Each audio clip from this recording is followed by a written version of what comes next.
the Knave of Hearts. Once upon a time, in a quiet valley surrounded by green hills, there was a beautiful kingdom ruled by the Queen of Hearts.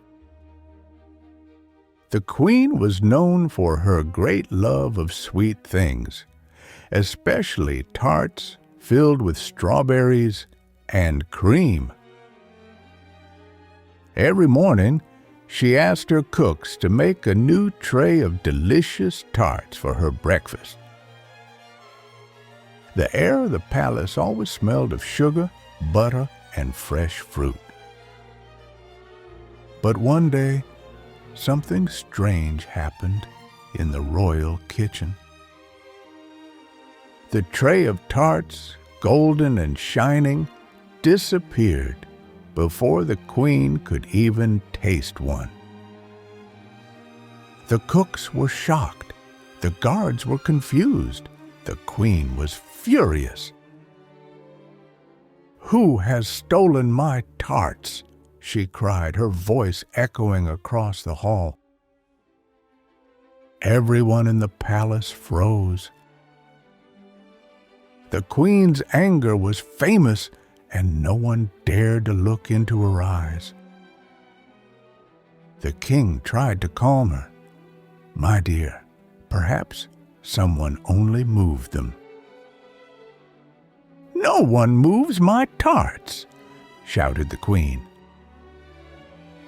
So she called for her soldiers and said, "Find the thief at once." The soldiers ran across the palace, searching every room, cupboard, and corridor. And finally, in the garden, they found a clue, a small crumb of pastry on a stone bench. "The Knave of Hearts was sitting here this morning," whispered a guard. "Then bring me the knave," ordered the queen. The Knave of Hearts was a tall young man with kind eyes and a shy smile. He worked in the palace as a messenger, always running from one end to another with letters in his hand. He bowed deeply before the queen. "Knave of Hearts," she said, "you are accused of stealing my tarts." The poor knave turned pale.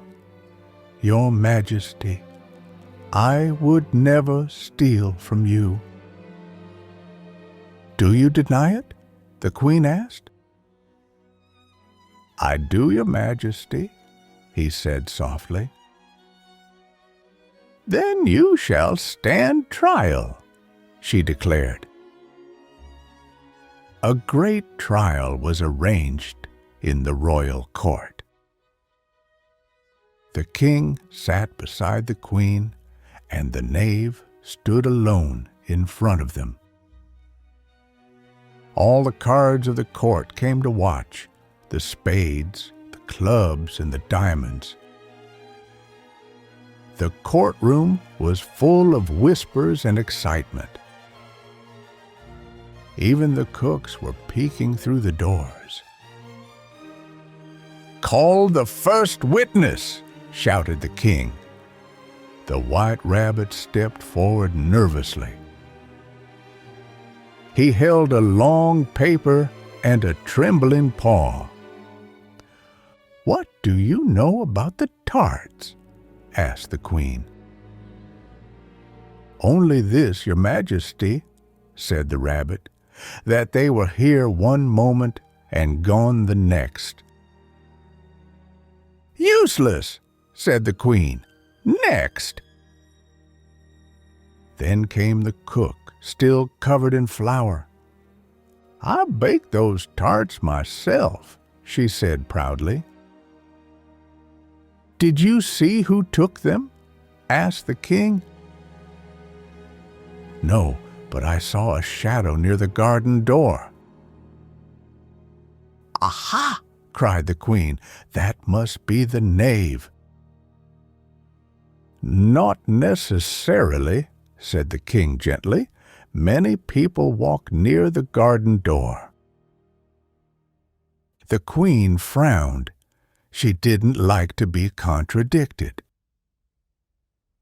"Call the next witness," she shouted again. The next witness was a little mouse who lived under the table. "What did you see?" asked the queen. "I saw crumbs falling from a plate," said the mouse. "Whose plate?" asked the king. It was, the mouse hesitated, "the plate of the Knave of Hearts." The court gasped. "That proves it!" shouted the queen. "Off with his—" "Wait," said the king. "Let us hear the defense." The knave bowed again. "Your Majesties, I was hungry that morning, yes, but I only ate bread. I did not touch the tarts." "Then where are they?"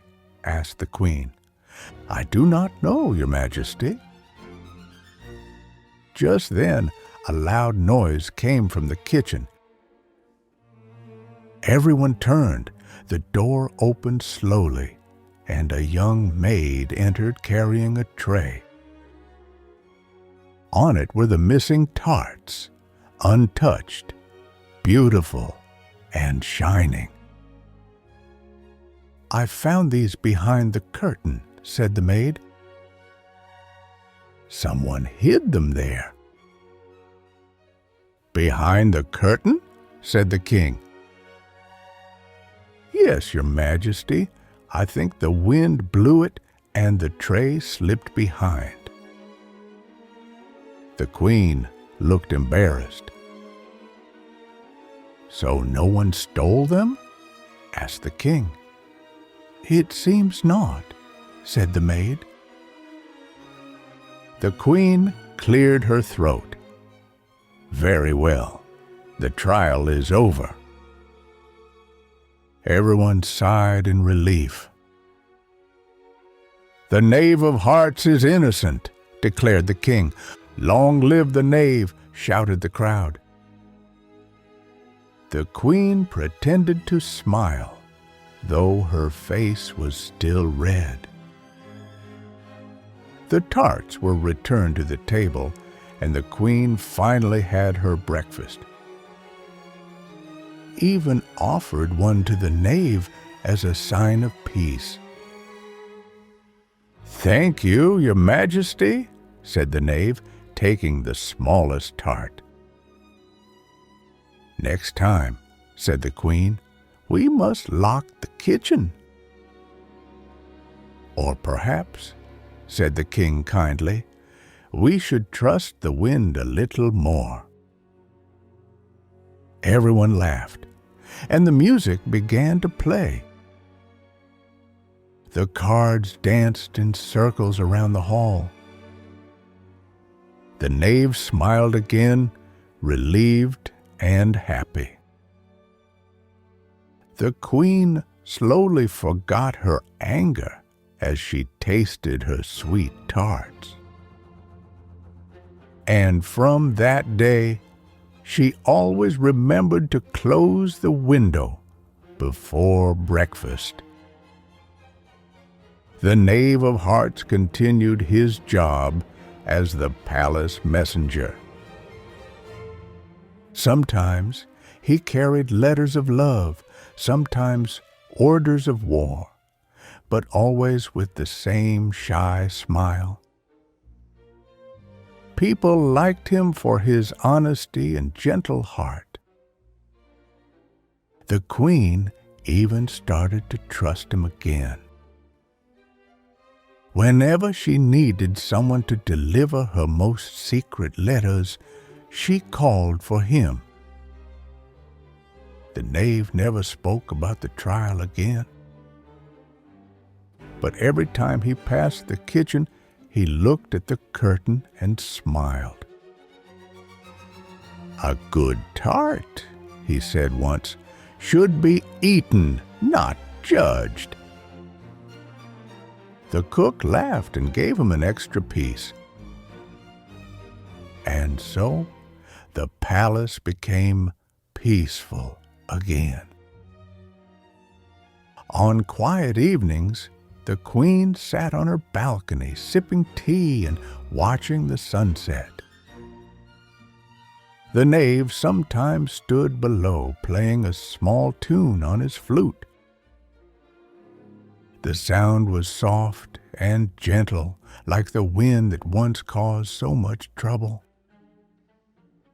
The queen closed her eyes, letting the memory fade like a dream.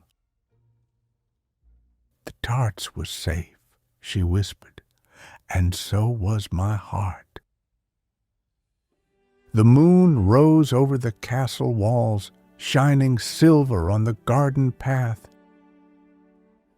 Fireflies danced in the dark, and the air smelled of strawberries again.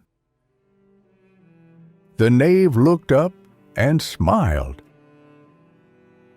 He had learned something very important. Sometimes the truth is simple, but people are complicated. And the Queen of Hearts, though proud, had learned to laugh at herself. From that day forward, the story of the lost tarts became a gentle joke in the kingdom. When children played in the streets, they sang, "The Queen of Hearts, she made some tarts." All on a summer's day, the Knave of Hearts, he kept his part, and the tarts were safe away. And that, dear listener, is how peace returned to the land of hearts. The queen kept her crown, the king kept his calm, and the knave kept his honesty. And whenever the wind blew softly through the palace, everyone smiled, remembering the day the tarts disappeared and were found again.